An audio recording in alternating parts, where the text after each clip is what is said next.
Do you spend weeks putting off phone calls or avoid replying to emails for so long that it gets extra weird and then it's even harder to do it? Do you start projects, get overwhelmed by all the steps, shut down, and then emotionally beat yourself up about how you never finish anything and can't follow through and what's wrong with you and everyone else manages this? Maybe things that other people consider simple, like cooking, cleaning up, making an appointment, deciding whether you want to go to an event, feel so overwhelming that even thinking about them triggers so much anxiety you spend hours on your phone, or binge Netflix, or do everything else on your to-do list except the thing that you really need to do. What if you had skills to dissolve these anxieties when they come up, that actually work for our autistic and ADHD brains? Not make them magically disappear forever, let's be realistic, but reduce their intensity so they're not as intimidating, so they're not as overwhelming. So your brain has capacity left over for other things, like finding actual solutions to the real situations you're dealing with. Hi, this is Heather from Autism Chrysalis. And here's the thing.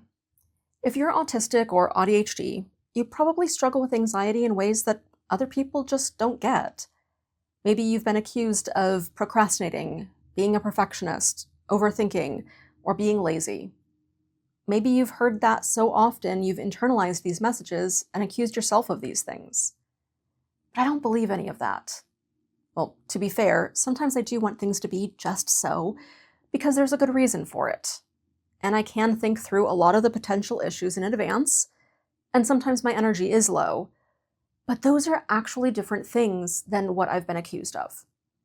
And it's not just making it sound better, there is a real difference.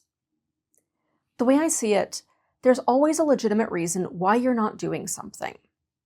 Sometimes it's because you have a history of genuinely bad experiences, and you're trying to avoid those pitfalls.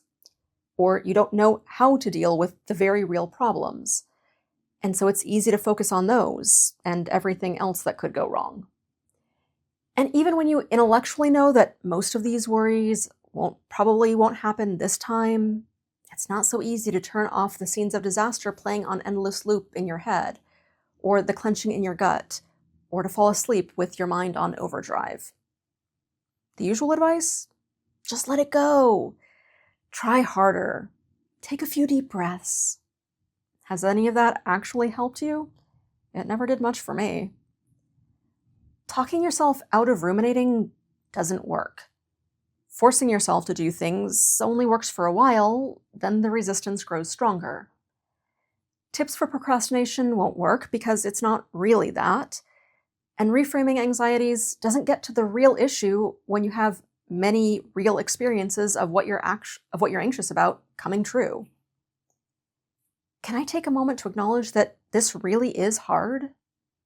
But you're not broken or defective, and there's nothing wrong with your brain.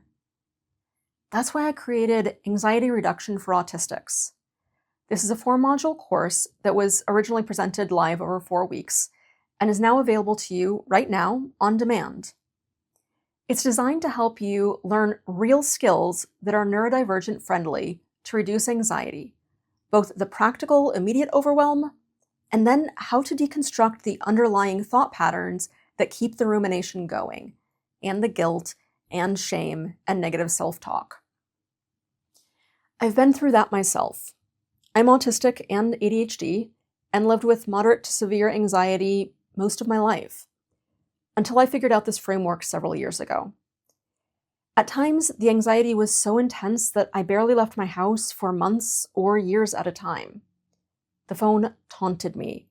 Having one thing planned meant the whole day was shot, or the whole week when it was really bad. I canceled at the last minute so often that I lost friends. But now, I can deal with last-minute changes. I don't love them, but I can deal with them. I can have difficult conversations and not ruminate for ages when I say something awkward. I can deal with sensory stuff better. I can ask for what I need without my anxiety spiking. I can have a technician come to my house to fix something and not spend the week beforehand dreading it, and so much more. It's often little day-to-day things, but those add up to real positive improvements in my life. This is the same framework and the same techniques that I teach my private coaching clients, distilled down to their essence, in a systematic way that's easy to understand and put into practice in the real-life circumstances you're dealing with. Okay, so what's actually covered in this course? 1, a framework for understanding anxiety that doesn't blame or shame you, that doesn't assume you're broken or that something's wrong with you for having anxiety. I make a distinction between the pain of the actual stuff that you've gone through, the actual traumas, the actual circumstances, and the extra layer of pain that comes from how you're thinking about those situations. Because that extra layer is where anxiety comes from, and we can work on that. 2, how to tell which part of your pain is from external circumstances and which part is made worse by how you're thinking about it. This is tricky because there's at least some truth in how you're thinking, or it's close enough to the truth that it feels true. You're not worrying for no good reason. But picking this apart is what I'm good at, and this is what I'd like to show you how to do. 3, 8 practical techniques to deal with those painful thoughts and reduce anxiety. These are the ones that consistently get the best results for my autistic, ADHD, and highly sensitive clients. They're not all going to appeal to you, and that's not your failure or a failure of the curriculum. I don't actually expect you to like all 8, because I'm providing a wide enough variety so that everyone will resonate with at least 1 or 2. Because if even 1 or 2 are helpful, and you use them, even intermittently, it can make a big difference over time. 4, each module starts with a physical anti-anxiety technique to help soothe your nervous system. Because we're doing something that's unfamiliar, and it's okay for that to feel weird or to be nervous about that. So we're going to do a little work regulating the nervous system so that you can take in what's presented in the rest of the class. That way you get a new technique and get to experience it working in a real scenario. And then we'll get into some theory, why anxiety works the way it does, and why these techniques work. And then we'll put that theory into practice with another technique. There's time after for Q&A with real questions and examples from other autistics and ADHDers, modeling how to put this into practice in your own life. And 5, real examples from an autistic and ADHD perspective. This isn't just abstract theory or a few tips and tricks.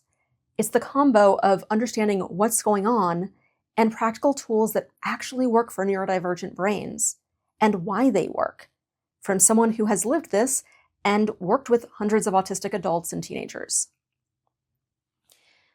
Now, I want to be honest with you. Will this course completely eliminate your anxiety? No. And I wouldn't trust any short course that made that promise. Your anxiety probably developed gradually over a long period of time, and it's had a lot of practice doing what it's doing, trying to protect you in the only way that it knows how. A few weeks isn't going to change all of that. That's not realistic. But it can make a real difference, because when even 1 or 2 of these techniques work for you, and you use them, at first once in a while, inconsistently, when you remember, that will give you genuine experiences that you can deal with the anxiety of doing or saying difficult things. And that will generate a small amount of tentative, cautious optimism that it might be possible for other things. Then you try it with those and find out that you can deal with those hard things too. Even if it doesn't always turn out the way that you want, you can deal with it, however it turns out. And this creates an upward spiral of success, and you build trust in yourself that you can deal with hard things and uncomfortable things, and that you can break old patterns. And you start using this with harder and harder anxieties and circumstances, and that can make a big difference over time. This is what got me from spending an hour wandering the supermarket aimlessly because I couldn't find something and couldn't bring myself to ask a random stranger who worked there where it was, to asking, to taking other risks in my life, speaking up at the doctor, replying to an old text message, and all the other little steps that it took to make my life what it is now. And just 20 minutes before I recorded this, I wrote a really difficult email to someone out of the blue that was really hard for me and is risking a lot. But I'm trusting that it'll be okay. And I know that I will be okay no matter how they react. And I can deal with the anxiety enough to send the email. And I can deal with the anxiety of waiting for a response and do this before I know how it's going to go over. This is how it makes a real change in your life, one little bit at a time, working with the other things that you're already doing. Although worries and fears may always come up, they won't be paralyzing anymore because you'll trust that you can deal with them, because you'll have experience dealing with them. Okay, here's the details. This is the recorded version of the last time I presented this live in 2025. So you get all 4 modules as video recordings, audio-only versions, complete transcripts with the slides included, the slides separately, and all the handouts and bonuses and worksheets. Because it's recorded, you have the freedom to follow along at your own pace. Rewind and rewatch as much as needed. Engage on your own schedule, as your energy allows. No pressure to show up on someone else's schedule or feel guilty about missing meetings. And you can come back months later for a refresher. You'll have access for at least a full year guaranteed and probably several years. I don't want to promise lifetime access. Whose lifetime, yours or mine, or the lifetime of the website, and how long is that? But I intend to keep this available for the foreseeable future. This is an inclusive, trauma-sensitive, and BS-free zone. All are welcome, including LGBTQIA+ humans and all gender identities. And while this course is designed from and for an autistic and AuDHD perspective, if you're not autistic but my approach resonates with you, maybe you're a highly sensitive person or neurodivergent in other ways, you're welcome here too. And here's my promise to you. If you give this framework a fair try the techniques, implement what's presented, find and question your painful thoughts, and don't notice any reduction in your anxiety within 6 weeks of enrolling, let me know and I'll refund your money in full. Basically, if you sign up and you don't use the course, that's on you. But if you give it a fair shot and it doesn't actually help you, that's on me. Is that fair? So here's my invitation. If you're tired of anxiety keeping you from things that you want to do, if you want tools that actually work for your autistic or ADHD brain, if you want to understand why you feel this way and what to do about it, this course might be a good fit for you. For more info and to sign up, go to autismchrysalis.com/anxiety. Because you deserve to have skills to manage anxiety. Because it's okay to need help with this. And it is genuinely possible to make your life more functional and less overwhelming. If this sounds like what you're looking for, I'd love to share this framework with you. Wishing you a neuro-wonderful day.